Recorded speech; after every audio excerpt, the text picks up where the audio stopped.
Here we go. Five, four, three, two, one. I'm John Miglosh for the WDMA. We're going to be talking about customer fatigue and RFM today. Okay, so it's a big topic these days. It's surprising. It keeps surprising me. But anyway, so this is Tom Fishburne's latest cartoon, Push Notification Fatigue. And he says, your order has shipped. Your order is on a truck. Your order is still on a truck. Your order thinks you care about every little update. Now, why won't it? There it goes. About every little update. Your order wants to interrupt whatever you're doing. Your order is out for delivery. Your order has been delivered. Your order is waiting for you. And the husband says to the wife, next time we need dental floss, I'm going to the store. And the phone says, what took you so long? That's an excellent question. Sometimes they sit on our porch for a while. And so Tom is pointing out that we have notification fatigue, okay? Braze, which I've never heard of, recently reported that the average smartphone user receives over 40 push notifications per day. And The Atlantic says it's more like between 50 and 80. And, you know, it's funny because my wife's phone is going off. Like, when my granddaughter was little, every time the phone would go off, she'd say, Nona's phone, when she'd hear that little sound. And she doesn't differentiate between text messages and WhatsApp or, and all of her ringtones are the same, no matter who's calling. And so it's like, don't you know how to work a smartphone? I'm sorry, but I used to get lots of notifications in the middle of my show here, and from my family mostly. And so I learned that I could turn off WhatsApp, for example, because somebody will post something cute and then everybody chimes in, bump, bump, bump, bump, bump, bump, and it just goes crazy. And so I get no notifications on WhatsApp. So I tell people, well, if you want to get my attention, don't send it on WhatsApp. I'll get to it. I always check it, but I won't check it. I don't check it because it rings. I have a different notification sound for text messages, right? And I have different ringtones for my favorite people in my phone. It's not hard. And I turn off the ringer and I turn off all notifications at about 11 o'clock at night. And I don't turn them on again until after 8 in the morning. You're out of luck. Call all you want. Okay, but if you are a favorite and if you call more than twice in 5 minutes, I think it does ring it. So if it's an emergency, it does get through. So here's what the Atlantic staff writer Amanda Mull categorized push notifications last week. Push notifications may indeed be the smartphone's defining feature. They are, if nothing else, a perfect avatar of how frustrating it can be to own one. There's no reason it should be. Come on, get with it, you boomers. That's what my kids would say. Behind many of those push notifications are brands promoting and sending updates, trying to drive engagement. And this is the key part I want to talk about. Of some sort or other. Some of these notifications are genuinely useful, but often they're buried behind the ones that aren't. Okay? So, the key is to take control of this. The healthcare industry coined a term, alert fatigue. It's your own fault.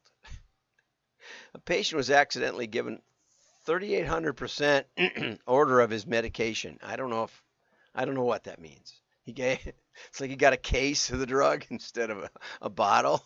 I don't know. But anyway, the hospital notified the pharmacist and the doctor, but both of them ignored it because the same system generates alerts for 50% of the hundreds of prescriptions they handle each day. Nobody seems to get that there's a cost. There's a cost to interrupting my day, which if you know what you're doing, you get rid of it. You stop it. I downloaded the eBay app long, long ago because I kind of like eBay, and it started giving me all these notifications about where it was and all this stuff. Nothing earth-shattering, and I just turned them all off. And I actually uninstalled the app. And so apparently now I know better. Now you can go into your apps, and on a selective basis you can disconnect the alerts. I used to have a weather alert app, but it would be going off all the time, when there were thunderstorms in the area. Well, in the summer there's always thunderstorms in the area. I want to know when one's really coming at me. And without that sophistication, it's worthless. Uh, Alerts are not, and I used to get public safety alerts that would be, someone in the Milwaukee, Waukesha, Racine County had been abducted, and they're in a red Chevy or something. And I'm sitting at home at night. What am I going to do? Nothing. So, although I did get one once that said there was a fugitive at large in Heartland. I thought, well, I better check my gun, make sure it's loaded. But other than that, that one sort of was quasi helpful. I don't know how that one got through my screen, but maybe that one was a higher priority because of my location. Anyway, marketers have to be wary of the alert fatigue also. Why send one push notification when 10 will do? And consumers are learning to ignore them. Yeah, well, I do like the idea that I can be gotten to by my kids, but I tell them it's only text messages. And so whenever I get a spammy text message, I delete it, block it, and been very good about that. So if I get something, it's usually a personal message from a friend. So you can control this, right? Inside the mind of the consumer, here's some related thoughts. Sometimes the best customer experience is less customer experience. Well, we're going to talk about that as we go on a little bit. My husband, my kids, my friends, Fifi, home, sunsets, travel, me, mom and dad. I don't see our brand of pickle relish anywhere. Inconceivable. This is a brand loyalist, and this is important for a couple of reasons, because we're going to hear from somebody, a new article that says, if you can figure out the brain of your most loyal customers, you can find more like it. And I defy them to do it. I defy them to do it because we don't think about your brand. And we don't think of you as a relationship. No matter, A1 sauce I used for years. I loved A1 sauce. Guess what? Now I buy the Aldi or the Piggly Wiggly brand. I actually like it much better. A1 sauce is much more fluid. And they put fillers in the Piggly Wiggly stuff. Okay, here. Alert, alert, alert. Having trouble sleeping? $5 off nighttime sleep aid liquid caps. Okay, see, and that you can really cure easy. You can just tell the phone that you have a life and you don't want to be woken up by anybody between 11. And I got a call one time from one of my kids at 2 in the morning, and I was driving to Florida with my mother, and we had just pulled off and got a hotel room and just got to sleep, and it was because there was a huge traffic jam and construction and stuff in the middle of the night south of Atlanta. And we just got to sleep, and my phone rings, and I hear my daughter laughing. That's when I figured this out. I was ready to strangle her through the phone. Next time you could just opt out of the push notifications from marketers. And the guy smashed his phone. And that's exactly true. That's exactly true. So thank you for that, Tom. And I urge all of you, if you don't know how to do it, give me a call and we'll talk it through. Unless you have an Apple, and then you're on your own. Ask your smarty pants phone to do it for you. Okay, here's an interesting one. Netflix, 2/3 of Netflix password sharers say they'll pay for their own accounts. 2/3 of them, of the sharers. Okay, so we got this message the last week from my daughter. I'm canceling on principle. I've been a customer for 10 plus years, and the idea that I can't share my account with a couple of family members is ridiculous. And we all have Miglosh for last names. I mean, they can know we're family. I don't even watch Netflix that much anymore. I can live without it. And that last part, I can live without it, is the part that Netflix is risking big time. Okay, and this anecdotal evidence coincides, I pasted that in, but this is the message. This anecdotal message coincides directly with this article. Recent research says that Netflix sent out last week an email to my style consultants saying they would cut off free password sharing and charge $8 per use outside of your immediate household address. Okay, so in the survey of 2,500 adults, 4 out of 10, 40%, were willing to pay more to share their account. Well, the trouble with this is the way they said it, this was really a stupid offer. If they would have said, would you pay $8 more to share it with up to 6 members or something? Up to 4 members. That's not what they said. In the email, she read it to me. In the email, it said, anybody outside your household who uses it. And what if you're on a trip? What if you're on traveling? Do you have to pay an extra $8 even though it's you? I don't know. I don't know how they're going to enforce it. But anyway, they said anyone outside your immediate address. Well, what good is it if you can't? It's not transportable. But anyway, outside of your address, it's going to be $8 for one use outside of, per month. She said, I can't afford to pay $25 extra a month, which it's going to, because I have 3 of you that are using it. And, I don't even use it. So it was going to more than double her Netflix cost, maybe triple it if there was somebody else that she'd given it to or and didn't know about it. I said, well, you could change your password and find out how many there are. They'll call you up. But she said, I can live without it. And this coincides a lot with what the rest of the article says. 52% of Gen Z and 51% of millennials and about a quarter of Gen X and baby boomers say, nuts to that. I can live without it. Right. 40% basically overall. So 40% of the sharers said they might pay for it. We'll see. But 40% of the Netflix subscribers said they're going to pay for it. Those are the ones, the long-term best customers Netflix has. 10 years plus. And this goes along with something that I found out years ago, which is, Harvard Business Review says it's always easier to sell something to an existing customer than to find a new customer. And that the longer a customer's been with you, the more profitable they are. Yeah, but when you poke them in the eye, doesn't matter how long they've been with you. If they don't like it, they're gone. So they've just penalized their best customers for something pretty trivial. And like I said, I don't know how they're gonna verify when you're out of your house and you're traveling, how they're gonna not charge you extra for that. And if they do, then they're really done. Then they're really, really done. So just like Blockbuster, they've gotten too big for their own britches and they've lost touch with their customers, and that is the normal cycle of marketing life. So here's a good blog by Richard Ball, who says, focus on your top 20% of your customers. And the reason I'm bringing up this article, which, has some merit and, but it's all about digital and how you can do things digitally. And I would disagree that you can't really focus on this. But not all customers are created equal. Majority of your profits come from a very small segment of your customer base, and it's way smaller than the top 20%. I'll show you in a minute.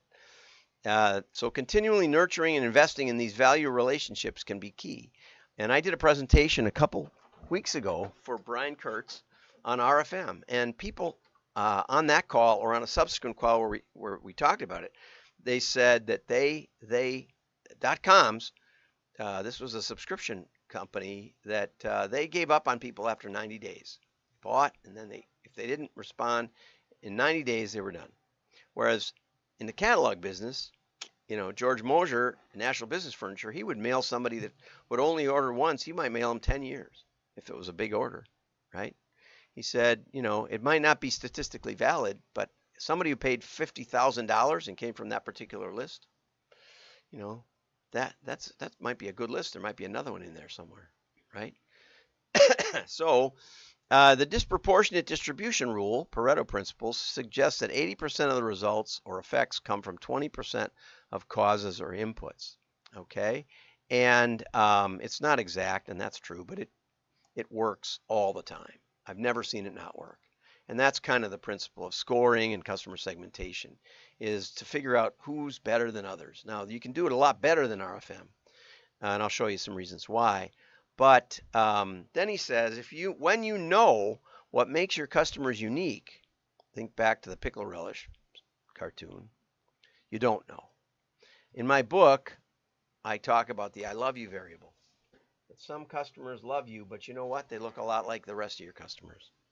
And you can't just know, but the way you find out is to keep in touch. Okay, mostly. You can know some, you can know a little bit, but mostly you keep in touch. But the question is, how much do you keep in touch? And the key is proportioning your marketing to the value that they've shared with you already, and not going in whole hog with the company that just bought a little gift in the fourth quarter for Christmas for some relative or friend, and you don't really know why they ordered, and they ordered online, and they're not worth it.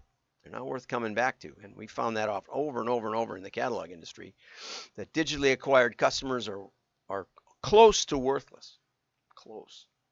Yeah, compared to mail acquired customers. So anyway, I just wanted to show you something about RFM, and I wanted to also tell you that rfm.migmar.com, I'll put the link in the show notes.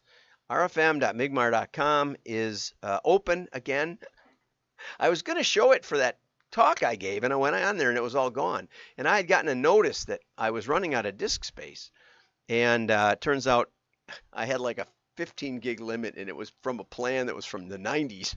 And I've been with the same hosting company, Pair, since 97 or something. And so I changed to a new plan, and it's literally the same price or less, and it's 300 gig of storage. You know, I fill it up with these podcasts every day. But anyway, so let's go looking at RFM scoring. This is a typical scoring methodology. Richard Ball says your top 20%. So if we make customers in equal 20%, okay, these have ordered 10 times or more, and this was an actual case where the bottom 20% had ordered once, the next 20% had only ordered once, and the next one was a mix. So the bottom 60% mainly was one-time buyers, okay? And that's a very common way to score files. Okay, I guess, I thought I was in the slideshow, but I don't think I am. Start from current slide. Okay, there we go. Okay, so now let's click, and this is the way the sales come out. If instead of margin or instead of frequency, it's very, very similar. 60% of the sales are coming from, or I'm sorry, this is the fives. This is the upside. This is the other way around. This is upside down. The fives are creating 60% of the sales. This 20%. The fours are getting another 20%, and the threes, twos, and ones are another 20%. Okay, in sales. And here's another way of looking at it. The fives, which are the top 20%, these are all equal 20%. Again, 60%, and these are down to 3% or something in the bottom 20%.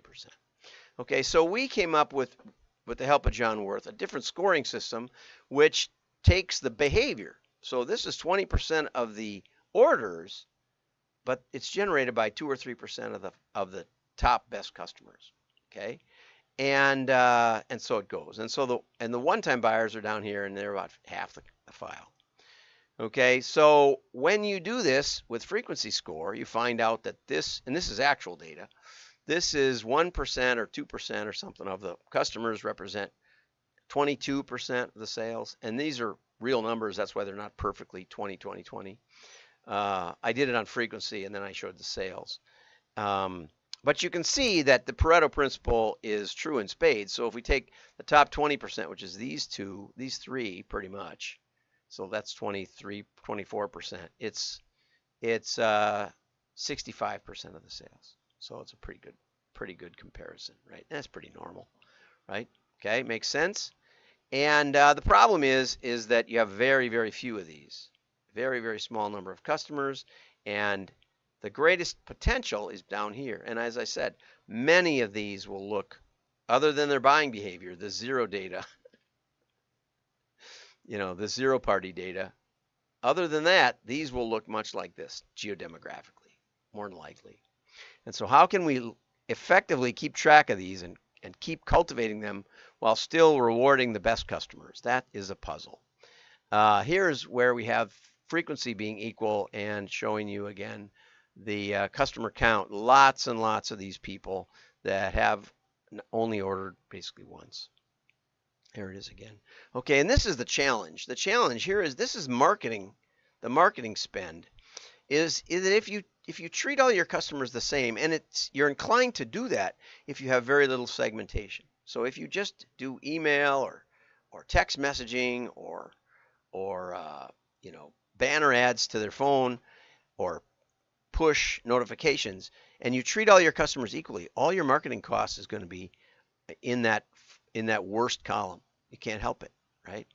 And if you don't have higher expense vehicles like gifts, sending gifts, or phone calls or visits, if you don't have anything that you can do, any other level of communication, then you're not going to spend enough on these fives, and you're not going to cultivate loyalty. You're not going to cultivate loyalty by sending them 6 notifications a day on every order. Absolutely not. You probably lose them.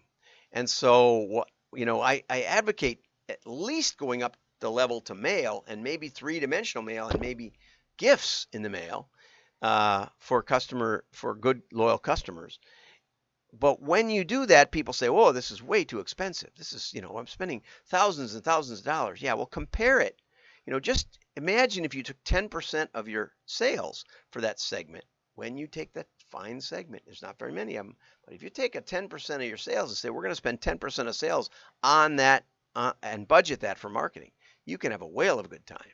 And in business to business, I had a client that flew in their best customers to their headquarters, gave them extra training, took them on whitewater rafting trips and horseback riding, and had big parties for a couple of days over a long weekend.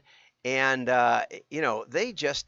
and that's the kind of money you have if you segment your customers properly. So I just wanted to show you that and get you to think about that a little bit. And if you're not doing anything like that, if you're just treating all your customers the same, I signed up for a text messaging from a prospective client, and they're a consumer, and they sell, like DIY tools, and all of a sudden I'm getting 3 text messages a day. I think I turned it off or I blocked it or something, but I was getting 2 or 3 messages a day from this company, thinking it was friends and family. And yes, it does drive you nuts. And so they are clearly botching this up. And maybe I'll send this to them and tell them that they should look at the bottom line. Maximize the value of your customers. You have to segment. And you can use RFM, but be careful about RFM, because if all you do is that, and if all you do is market to that high value segment, you'll shrink your company. The trick is to inexpensively keep in touch with the low end where the potential is, and also reward the high end in a way not done digitally, not really. Okay, and then there's a lot of other tips. See you tomorrow. Have a great day. Like and share. Your friends will know you're smart. Bye-bye.